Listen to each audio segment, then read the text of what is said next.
This week, we're talking about success. You are listening to Love Your Job Before You Leave It, the podcast for ambitious, high-achieving women who are ready to stop feeling stressed about work and kiss burnout goodbye forever. Whether you're starting a business or staying in your day job, this show will give you the coaching and guidance you need to start loving your work today. Here's your host, career coach Corey Lynn. Hey, y'all. I am so excited to talk to you today. On my end, it feels like it's been so long. I know on your end, I talk to you every week, but I batched some of the previous episodes. I recorded more than I needed. And then I haven't recorded any for a few weeks because we had a friend of ours who just moved back from DC to Sacramento was staying in our guest bedroom. And our guest bedroom is where I record the podcasts because even though I have my own office, the guest bedroom has better sound quality. So I started recording the podcast down here. And so she was here for 2 weeks. She has now moved down into the apartment below our house. So if y'all follow me on Instagram, you may know that Alex and I, about 3/4 of a year ago, got this triplex in Sacramento, and it has 2 apartments in the downstairs. And Alex has been renovating the downstairs, hiring a little bit of the work out, but really doing a lot of the work herself. So the one apartment is almost done. It's not even quite done, but our friend went ahead and moved into it so she can have her own space. And now I can record podcasts in the guest bedroom again. So that's where we are today. And anyways, since it's been a while since I've recorded a podcast, I was thinking about y'all and I was like, oh, I miss them. I miss talking to them. It's been a while. And I also was like tidying up my desk a little bit because my desk usually just gets covered in Post-it notes. And then I have to go through and sort of like organize all the Post-it notes. And when I was organizing them the other day, I was like, wow, so many of these are just podcast ideas. Like ideas where like I'm teaching something to a client on a call, or ideas where like I'm telling my coach about something.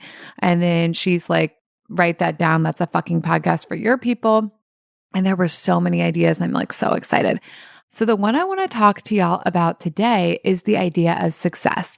And part of why I wanted to talk about y'all with this is because I was coaching a client recently and we were talking about the idea of success. And I was like, what does it even mean to be successful? And this client did a really long thought download. And a thought download is just like when you download or write down all of your thoughts about a topic. So success is really interesting because it's one of those things that we're getting so much subtle and not so subtle messaging about in our socialization, basically from the time we're born. And so for a lot of people, their brain has like all these ideas about what it means to be successful. And some of those they like when they look at them and examine them will like and want, they'll be like, yeah, I want to keep these. But often we have other ideas that are just like in our subconscious about what it means to be successful that we may not want to keep, that may not actually be our definition, but maybe that definition we inherited from culture.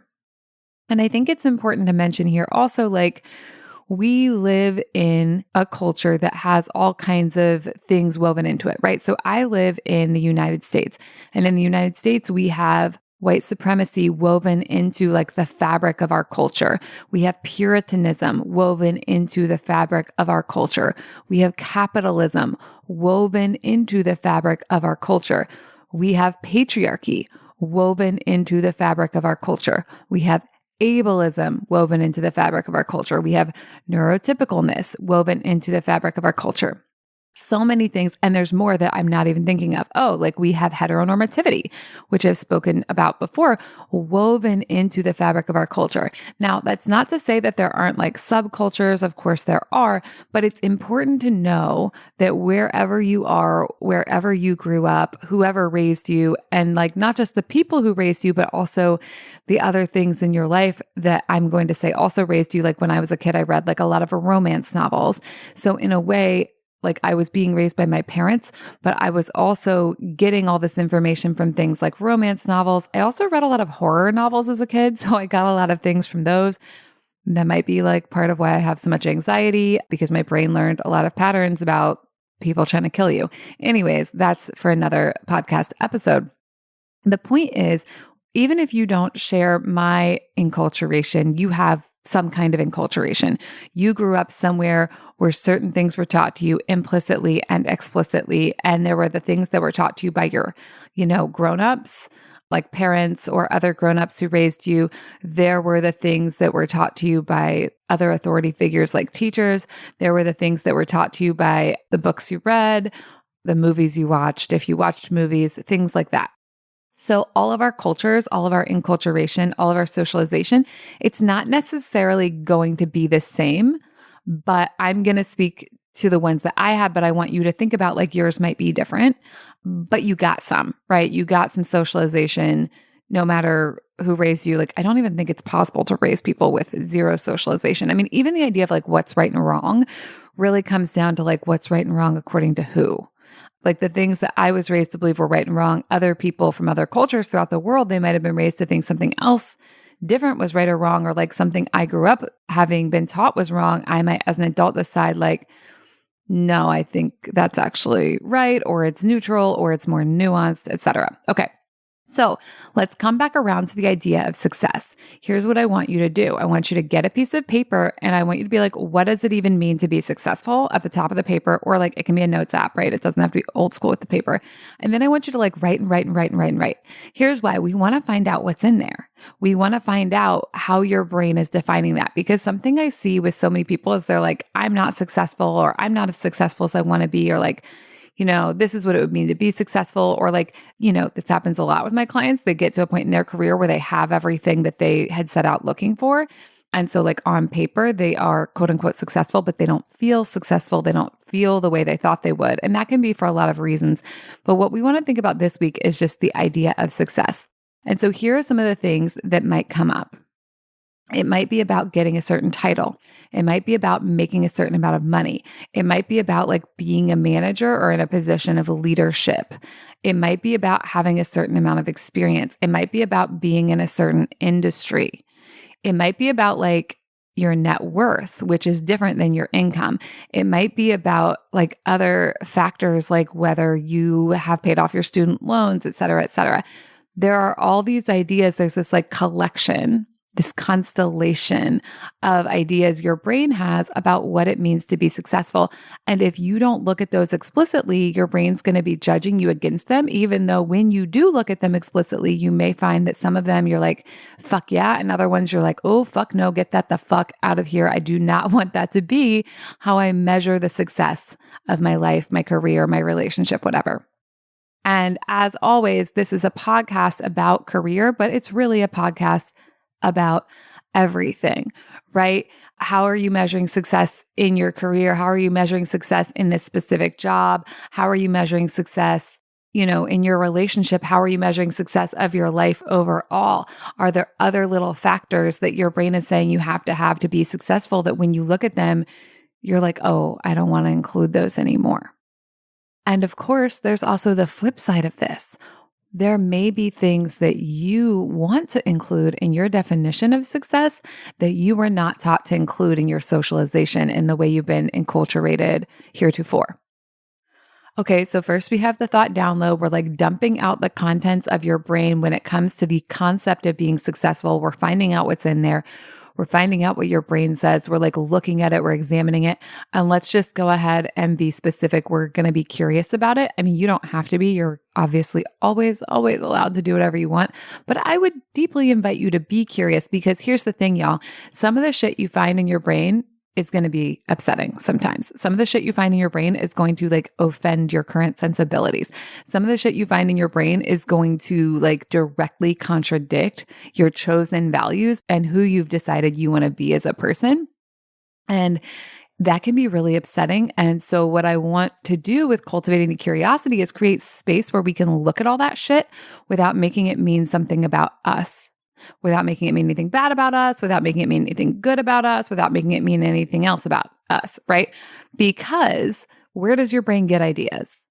Your brain gets ideas from what it's steeped in. And again, your brain has been steeped in white supremacy. Your brain has been steeped in capitalism. Your brain has been steeped in productivity culture. Your brain has been steeped in hustle mentality. Your brain has been steeped in Puritanism.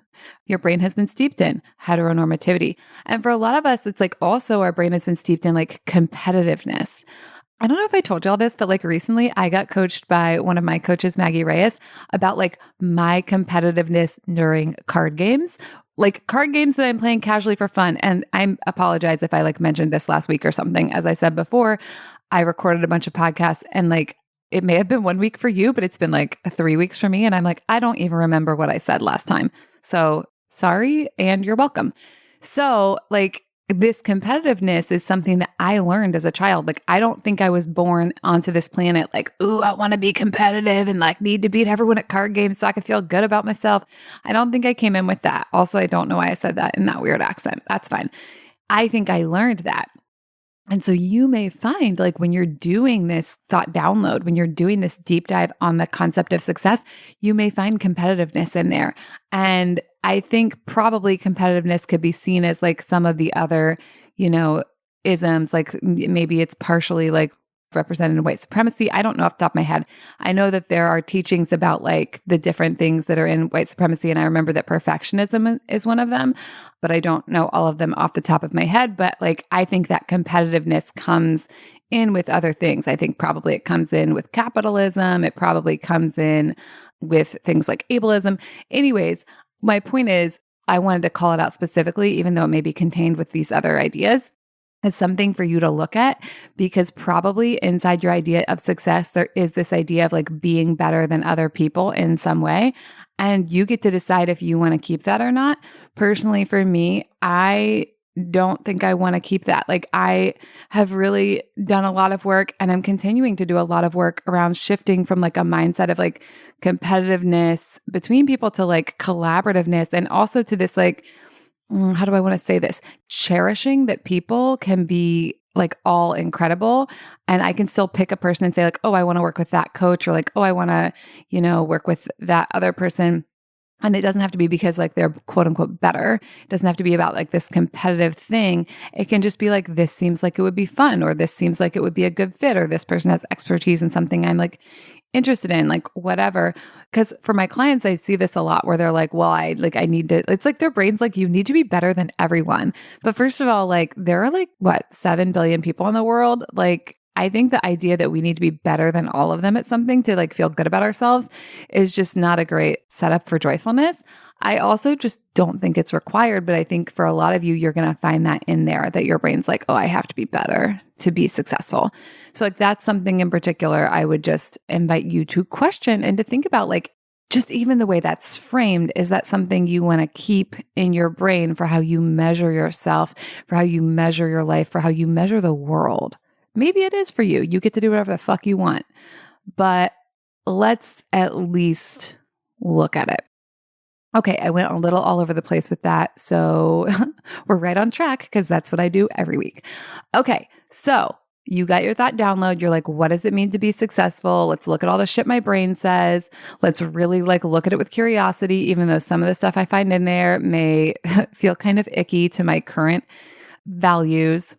Oh, and as a side note, if you haven't already, so there's like a lot of like writing suggestions in this podcast, but if you haven't already, it might also be useful to figure out what your values are. I could probably do a whole podcast episode on that, and I probably will. But for the purposes of this one, like you may want to do just like the thing on success. And then like if you haven't already examined your values, like maybe just think about like, is this who I want to be? Why or why not? But I think a whole download on like, what are the values I was taught to have versus what are the values I want to have could also be useful. It's going to be a really similar breakdown to the success, right? Because with values, it's like, what were you taught to value versus like, what do you want to choose to value? And I think why. I think the why is really important, both for the examination of success and the examination of values, right? Because there's a big difference between like, because this is what I was taught to do, which is like, hello, that's how you know it's socialization, versus like, because this matters to me for like these reasons, or like, this is what I want to choose because it feels yummy to me, like whatever. But like, look at what's in there, think about like whether it aligns to you or not, and then think about like what you want to add in there that maybe wasn't socialized into you. Like for me, I was, socialized heteronormative, like, many people. And that's not what I want to have is in my definition of success. And so that meant like, not only when I was looking at my definition of success, like as a person, was I going to say like, I don't think I'd like to keep this heteronormativity as like a metric of success. And then in addition, like I want to add something else in there too, right? Like I want to add in something about like what success looks like inside the container of like romantic relationship, because I'm deleting like the heteronormativity and the heterosexuality as like the success metric. So then I wanted to add something back in like around my queer identity and like really cherishing that. And for some stuff you may just want to delete, for some stuff you may want to add something. I don't really know what it's going to be for you, but what I want for you, what I wish and hope for you, and what I'm trying to accomplish with this podcast is that you figure out what these semi-conscious or even subconscious success metrics your brain has are, and then you like examine them consciously and intentionally, and you revise them to be something like beautiful to you in alignment with who you are and who you want to be. And then like, let's be clear, you're not doing that so then you can like measure your whole life against that and like feel shitty if it doesn't match. You're doing it so that like that's kind of a GPS, a guidance system to help you create a life that is successful according to you, versus your brain trying to create a life that is successful according to all that shit you were taught that you may or may not agree with.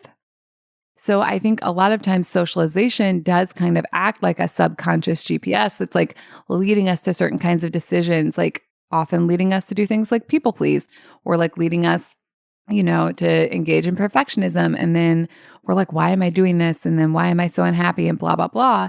So we have to like go in and look at the GPS and look at like, wait, what is this trying to do? Where is it trying to take me? Do I want to go there? Who put this programming in here?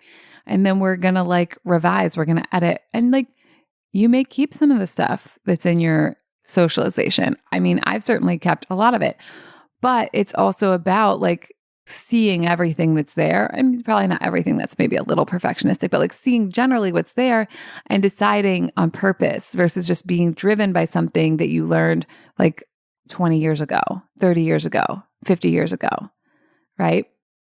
So get yourself a piece of paper and write on it, like, what does success mean to me? Like, what did I learn it mean as a child? What do I want it to mean? And like, just go to town on that and sit with it and think about it and ponder on it and simmer and have a cup of tea or like whatever it is you do, or like take a long walk and like, just like let yourself see the ideas that have been running your life and decide if you want to keep them or if you want to upgrade them.